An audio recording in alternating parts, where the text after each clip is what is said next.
Bro, get the fuck away from here, like, turn around. On November 4th, 2025, a UPS cargo flight, UPS Flight 2976, took off from Louisville Muhammad Ali International Airport in Kentucky. The aircraft was a McDonnell Douglas MD-11F, tail number N259UP. Moments after liftoff from runway 17R, the flight ended in a violent crash. This incident was captured from multiple angles: airport security cameras, ramp and gate cameras, and eyewitness footage, creating a rare, disturbing record of the final seconds of a large transport aircraft. In this documentary, we will rebuild the timeline step by step, matching what you see on video to what investigators have officially confirmed. We will separate facts from assumptions, explain what each camera angle shows, and highlight the key moments when the situation became unrecoverable. Out of respect for the people affected, we won't sensationalize what happened. Our goal is to understand how a routine departure turned into a disaster in seconds, and what the investigation can teach us to prevent a tragedy like this from happening again.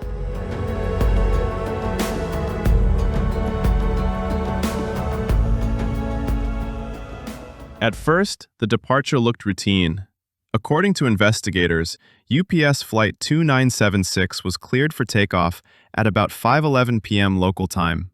The crew acknowledged the clearance, the taxi and takeoff roll were uneventful, and the MD-11 accelerated normally down runway 17R.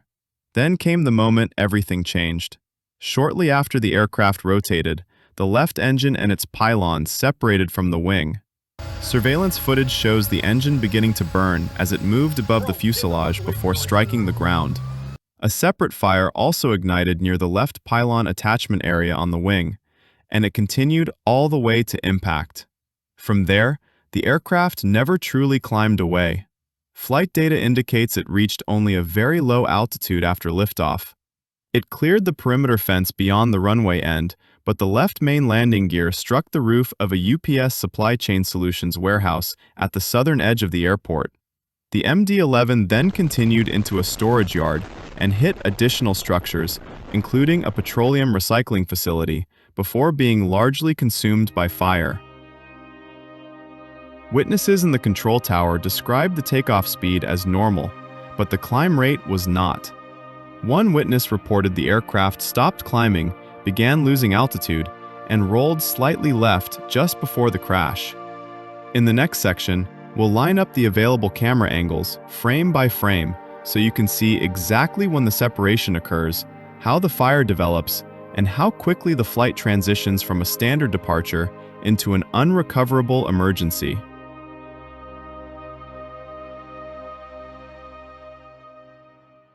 And we have viewed airport CCTV security coverage, which shows the left engine detaching from the wing during the takeoff roll. Before we go any further, there's one key thing to understand. This isn't just what the cameras caught. The investigation has hard data to work with.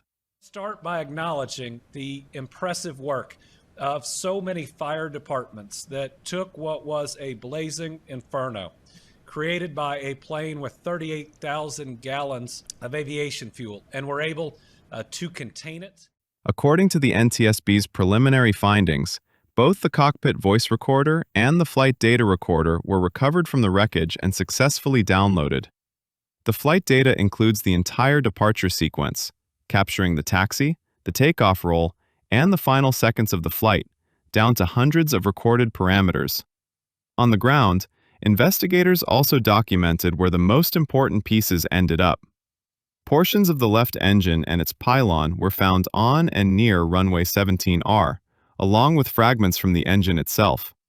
The broken attachment hardware from the left pylon's aft mount was found fractured, with separated pieces recovered close to the runway environment, evidence that the failure began during the takeoff sequence, not after the crash. That detail matters because on an MD-11, the two wing-mounted engines are carried by pylons that connect to the wing through a small number of critical structural points: a forward mount, a thrust link that carries engine thrust loads, and an aft mount assembly. When that connection is compromised, the aircraft can lose more than just an engine. It can lose hydraulic lines, electrical systems, and controllability in a matter of seconds. Now we'll do what most coverage doesn't. We'll synchronize the footage and rebuild the timeline, frame by frame, so you can see exactly when the failure begins, how quickly the situation escalates, and why there may have been no time to recover. Now let's move from the video to the hard evidence. Investigators recovered both recorders, the cockpit voice recorder and the flight data recorder from the wreckage, and both were successfully downloaded. The CVR captured the entire accident flight, and the FDR provided a much wider picture of what the aircraft was doing in the minutes leading up to the crash, recording hundreds of parameters across multiple flights. For this accident flight, the data begins during taxi, the takeoff roll starts around 5:12 p.m., and the recording ends about a minute later, showing just how quickly the event unfolded. The wreckage pattern also tells a clear story. Parts of the left engine, the left pylon, including both the forward and aft mount areas, along with fragments from the engine fan blades, were found on and near runway 17R. In other words, critical components separated during the takeoff sequence, not as a result of the ground impact. When investigators examined the left pylon's aft mount structure, they found both of the main lug pieces fractured and separated. Portions of those fractured lugs were recovered close to the runway environment. Other key parts, like the wing side clevis and attachment hardware, were found at the main accident site, still connected to portions of the left wing. The spherical bearing in that assembly showed severe damage, including a fractured outer race that exposed the internal ball element. Those parts were then taken to the NTSB materials laboratory for closer analysis. After cleaning the fracture surfaces, investigators reported evidence of fatigue cracking in the left pylon aft mount lug fractures, along with areas of overstress failure. That combination matters. Fatigue points to damage accumulating over time, while overstress points to the final moment when the remaining structure could no longer carry the load. It's also important to note what the report says about the environment and the context. Weather conditions at the time were visual meteorological conditions in daylight, with light winds and good visibility. So this wasn't a takeoff into fog, low ceilings, or heavy storms. Finally, the preliminary report outlines the immediate safety response. Within days of the crash, UPS grounded its MD-11 fleet as a precaution, and the FAA issued emergency airworthiness directives requiring inspections and corrective actions before further flight, steps that were later expanded to include related aircraft types. So the question becomes less, what happened? Because the what is visible on camera, and more, how did a critical structural connection fail at the worst possible moment? In the next section, we'll break down the MD-11's engine pylon to wing attachment in simple terms, and then walk through the failure sequence the evidence points to, second by second and piece by piece. On the MD-11, the two wing engines, number 1 on the left and number 3 on the right, are attached to the wing through large structural pylons. Think of a pylon as the engine's bridge to the wing. It carries the engine's weight, thrust, and vibration loads into the wing structure. That connection is not a single bolt. It's a set of critical attachment points designed to share different forces, typically a forward mount, an aft mount, and a thrust link. And the pylon isn't just structural. It also routes key systems between the engine and the airplane, hydraulic lines, electrical wiring, and fuel and fire detection circuits. So if the pylon structure or its attachments fail, the aircraft may lose more than just an engine. In seconds, it can lose systems, create fire, and dramatically reduce the crew's ability to control the airplane, especially at the exact moment of rotation, when there's almost no altitude to recover. I'm going to give you some specific information that we have that we've been able to come up with so far. The cockpit voice recorder contained 2 hours and 4 minutes of what we consider good quality digital recorded audio. In reviewing that audio, the crew completed their standard checklists and briefings in preparation for the flight. The takeoff roll was what we called uneventful through the different speed callouts.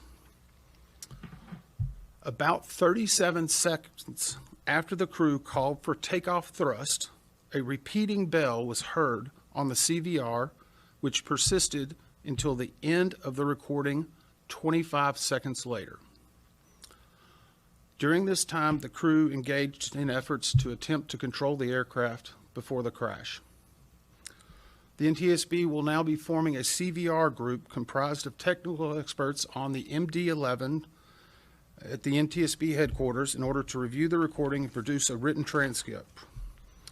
Now, this CVR transcript will be made public only when a majority of the other factual reports are placed in the NTSB public docket for this accident, and that will be several months from now.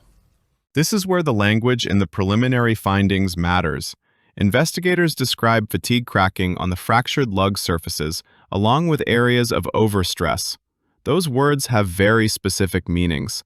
Fatigue does not usually happen in one dramatic moment. It's a crack that can grow slowly over repeated load cycles, tiny at first, then longer, then harder to detect, until the remaining intact metal can no longer carry the required loads. Overstress is what happens at the end, when the remaining material fails suddenly under a load it can't withstand.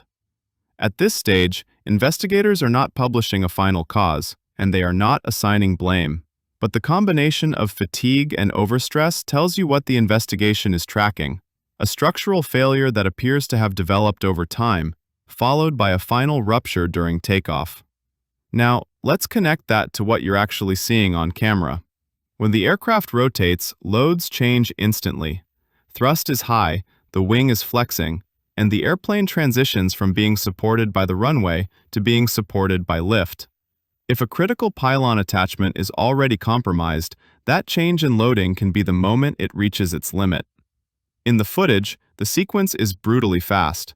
The left engine and pylon separate, a fire is visible, and the aircraft never establishes a normal climb.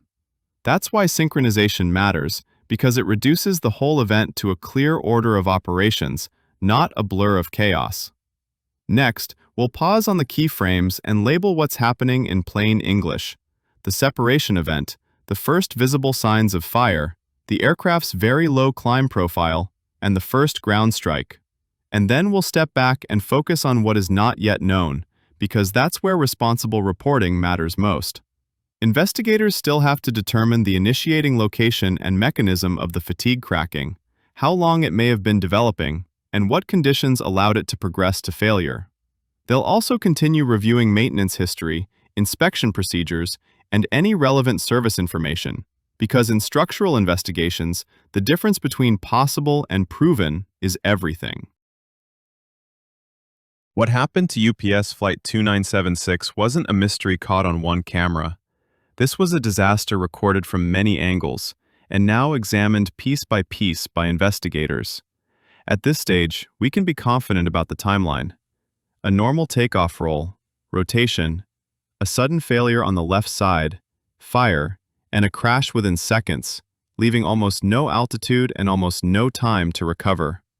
But the most important answers, why it failed, how long the damage may have been developing, and what could have stopped it earlier, belong to the final investigation, not speculation. As new verified information is released, we'll update this story with facts, not guesses. Thank you for watching. If you value evidence-based aviation documentaries, support the channel by subscribing and share this video so more people understand how quickly a routine flight can turn into a tragedy.